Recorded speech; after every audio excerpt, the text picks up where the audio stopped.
அனைவருக்கும் வணக்கம். திருநெல்வேலியில் நாங்கூர் என்ற கிராமத்தில் 12ஆம் கிளாஸ் படிக்கும் மாணவனை வெட்டி கொலை. அவர்களை அப்படியே ஆக்கிவிட்டார்கள். இந்த சாதி வெறி பிடித்த மடையர்கள் என்று தான் சொல்ல முடியும். சாதி வெறி பிடித்த பைத்தியங்களை தான் என்று சொல்ல முடியும். சைக்கோ என்று நம்ம கேள்விப்பட்டிருக்கோம். அந்த சைக்கோ தான், உண்மையான சைக்கோ தான் இந்த சாதி வெறி பிடித்த மனிதர்கள். நீ ஜாதி பெரியவன், நான் ஜாதி பெரியவன் என்று இங்கே இருக்கக்கூடாது என்பதை உங்களுக்கு ஒரு நினைவான கருத்தை நான் இதனை சொல்லி விடைபெறுகிறேன். இந்த பேச்சுக்கு நீங்கள் ஒரு கிராமமாக சில விஷயங்கள் இங்கே உருவாக தூண்டுதலாக இருக்கும்.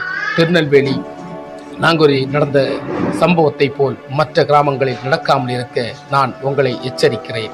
இப்படி பல சம்பவங்கள், பல மாணவர்கள் நெஞ்சுக்குள் நீங்கள் விதைக்கிறீர்கள் என்பதை நினைவாக சொல்லி